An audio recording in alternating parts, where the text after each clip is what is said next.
Buongiorno, ben ritrovati a un nuovo appuntamento con l'informazione di Telefriuli. Fingevano di aiutare gli anziani al bancomat, ma poi spillavano loro i soldi. Nella rete è finita anche una 79enne a cui sono stati sottratti quasi 2.000 euro. La polizia di Pordenone è risalita agli autori denunciandoli per furto. L'ennesima truffa agli anziani, stavolta raggirati mentre prelevano soldi con il bancomat, è costata la denuncia per furto a una coppia di pregiudicati della provincia di Monza Brianza. I due, un uomo di 51 anni e la sua complice, sono stati denunciati dalla Polizia di Stato di Pordenone, che si era messa sulle loro tracce dopo una segnalazione dello scorso aprile. A dare origine alle indagini, coordinate dalla Procura di Pordenone, la truffa subita da una 79enne pordenonese, la quale, mentre stava effettuando un prelievo in uno sportello ATM di un istituto bancario del centro cittadino, era stata avvicinata da un uomo che, con fare gentile, facendole credere che il bancomat fosse rimasto bloccato all'interno della fessura, si era offerto di aiutarla a recuperare la tessera. Solo dopo essere rientrata a casa, la donna si era accorta che in realtà il bancomat le era stato rubato e utilizzato per effettuare 2 prelievi fraudolenti per un importo totale di 1.850 euro. Grazie alle immagini di videosorveglianza e all'incrocio dei dati bancari e telefonici, gli agenti, dopo alcuni mesi di indagini, sono risaliti ai colpevoli, poi denunciati all'autorità giudiziaria. Presi a far entrare in Italia illegalmente 32 persone. 2 passeur sono stati arrestati per favoreggiamento dell'immigrazione clandestina dalla Polizia di Stato. Un cittadino italiano è stato intercettato dal personale del settore Polizia di Frontiera di Gorizia, vicino all'ex valico confinario di Casarossa, a bordo di un furgone con 32 persone di origine asiatica, tra i 20 e i 35 anni, privi di documenti. L'uomo ha tentato di fuggire, ma è stato fermato. A tentare la fuga è stato anche un cittadino rumeno entrato in Italia con il furgone, ma sorpreso a bordo di un'autovettura con funzione di staffetta. È stato bloccato dalla Polizia di Frontiera. I 2 passeur sono stati portati in carcere a Gorizia, mentre i veicoli sono stati sequestrati. Seduta decisiva della conferenza di servizi martedì 18 ottobre per il via libera o meno al progetto di ampliamento della Kronospan in zona industriale Ponte Rosso. Il comune di San Vito al Tagliamento ribadisce il parere negativo.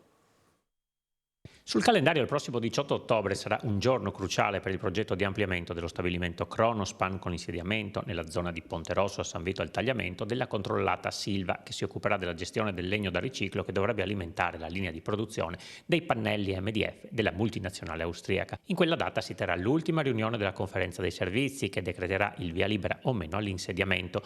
Sul tavolo però c'è già la risposta del comune di San Vito, che contiene pareri negativi su diversi aspetti. I silos risultano inadeguati per lo stoccaggio del quantitativo di rifiuti previsto e lo stabilimento è da bocciare perché sorgerebbe sotto il limite di distanza delle abitazioni.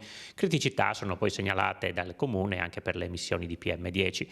Non da ultimo l'amministrazione comunale avverte che rilascerà le autorizzazioni edilizie soltanto quando la proprietà dei terreni sarà dell'azienda austriaca. Attualmente questi sono in mano della vicentina Fileo. Anche in caso di semaforo verde in conferenza dei servizi non sarebbe scritta la parola fine. Il fronte potrebbe spostarsi nella zona industriale tra nuovi decreti e altri ricorsi al TAR contro la procedura del consorzio.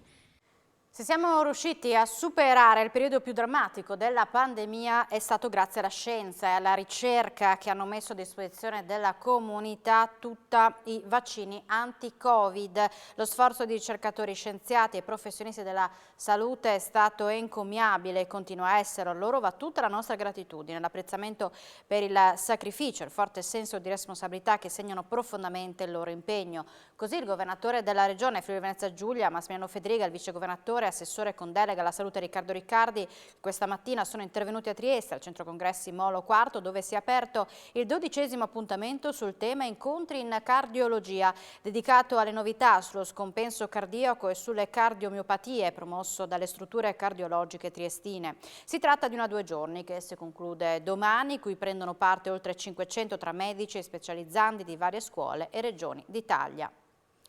Anche se i servizi sono già operativi da alcuni mesi, la nuova sede dell'utility pubblica ET2000, che gestisce il servizio di raccolta e smaltimento dei rifiuti ai 79 comuni friulani con 230.000 abitanti, sarà inaugurata questa sera a Pozzuolo del Friuli.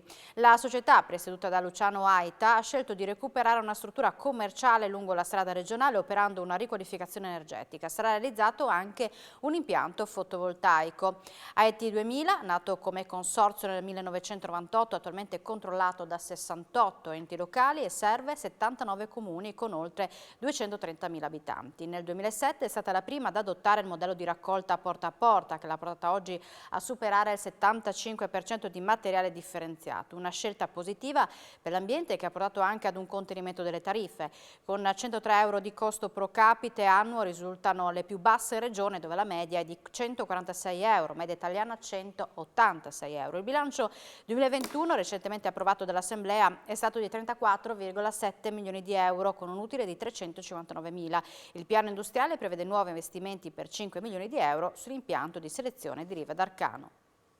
La sicurezza delle coste del Friuli Venezia Giulia è stata al centro di un vertice nella sede della Protezione Civile regionale a Palmanova.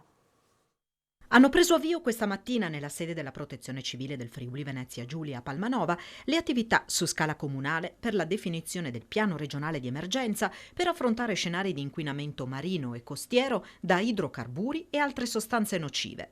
Al vertice hanno preso parte i referenti delle prefetture, la Capitaneria di Porto, l'Agenzia regionale per la protezione dell'ambiente e gli amministratori dei 18 comuni della regione che possono essere interessati da questo tipo di fenomeno. Si parte dallo stato di fatto della costa, ogni comune mapperà il proprio tratto, per procedere poi con la formazione e l'aggiornamento dei volontari della protezione civile, accertando anche disponibilità di risorse, mezzi e dotazioni specifiche. Oggi ci siamo occupati della sicurezza delle coste. Le nostre coste sono importanti e nell'ambito anche della campagna Io non rischio organizzata dal Dipartimento Nazionale di Protezione Civile abbiamo avviato questo lavoro per individuare sicuramente i punti di maggior rischio e intervenire con delle procedure, in particolare per il materiale spiaggiato, per gli idrocarburi, per tutta una serie di iniziative che tendono naturalmente a garantire la sicurezza dei nostri mari e delle nostre coste. È un lavoro importante insieme alle prefetture, alla Capitaneria di Porto, all'ARPA, ai comuni. Un lavoro che ci consentirà di implementare ulteriormente le attività di prevenzione della nostra protezione civile a beneficio dei comuni litoranei del Friuli Venezia Giulia. Alla presenza dell'ambasciatore svedese è stata inaugurata la nuova sede del consolato svedese. Nell'occasione è stata sottolineata l'importanza del porto e della collaborazione con alcune realtà produttive come Electrolux.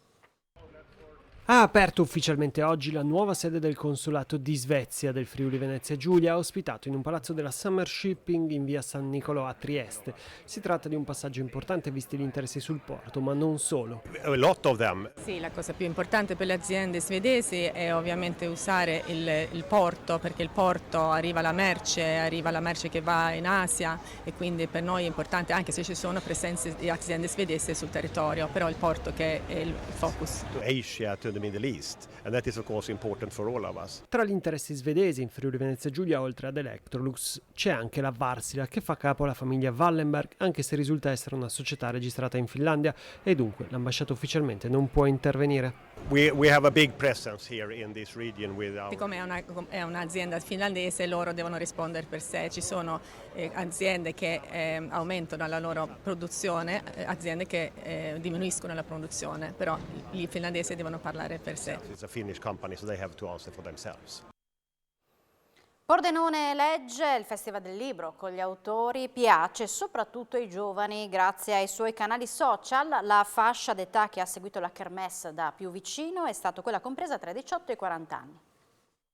Il Festival dei Record, il bilancio dell'edizione 2022 di Pordenone Legge, è sorprendente a partire dai riscontri in rete. Il nuovo sito internet in poco più di un mese ha generato oltre 1 milione di visualizzazioni con 135.000 visitatori che ne hanno fruito principalmente attraverso lo smartphone. 1091 utenti sono diventati amici di Pordenone Legge a settembre, sommandosi così ai 371 che avevano già sostenuto la fondazione a Natale. Di pari passo sono andati i riscontri sui canali social del festival, alternando Combinando video emozionali ed interviste agli autori, sono state oltre 13.000 le interazioni registrate nella settimana del festival, la maggior parte delle quali raccolte proprio dai video. Questa tipologia di contenuti ha permesso di raggiungere anche la fascia d'età più giovane. Tra i 900 nuovi seguaci accolti nelle giornate del festival, il 40% ha tra i 18 e i 34 anni. Il boom di Pordenone Legge si è registrato anche per l'effetto libro. Grande la soddisfazione per i riscontri della libreria diffusa in piazza 20 settembre, in città, nei luoghi di incontro con autrici e autori. I libri, ha spiegato il direttore artistico Gianmario Villalta, seguono gli spettatori nelle loro case e tengono vivo il legame col festival nel corso dell'anno. Per quanto riguarda invece le ricadute economiche sul territorio, queste sono ancora in fase di analisi. Gli ultimi dati disponibili, che riguardano l'edizione del 2021, parlavano di numeri superiori ai 3 milioni di euro. La sensazione anche in questo caso è che l'edizione di quest'anno abbia battuto tutti i record. Rimaniamo a Pordenone, dove nascerà dopo 20 anni di attesa la nuova caserma dei Vigili del Fuoco. Sorgerà dove oggi esiste l'ex caserma Monti, che in parte è destinata all'accoglienza dei richiedenti asilo. Pordenone, dopo 20 anni d'attesa, avrà un nuovo comando provinciale dei Vigili del Fuoco. Da via interna i pompieri si sposteranno in Comina, nella zona dell'ex caserma Monti. Nell'area si farà uno stabile finanziato dallo Stato, che avrà un volume doppio rispetto all'attuale. Soprattutto ci sarà un cortile di manovra molto ampio, con 20.000 metri quadrati al posto degli attuali 6.500. Sarà una caserma green, ovviamente, come tutti gli interventi che caratterizzano per fortuna questo periodo. Verranno riconvertite, non solo demolite e ricostruite, una serie di palazzine a servizio della nuova caserma dei Vigili del Fuoco. I lavori per costruire il nuovo comando inizieranno all'inizio del prossimo anno. Seguiremo l'opera, seguiremo i lavori, ci comprenderemo continuamente con il monitorato, con le ditte, in modo che tutto sia efficiente ed efficace come da progetto. Siamo in chiusura, subito dopo la pubblicità. Appuntamento con A voi la linea. Grazie per l'attenzione e buon pomeriggio.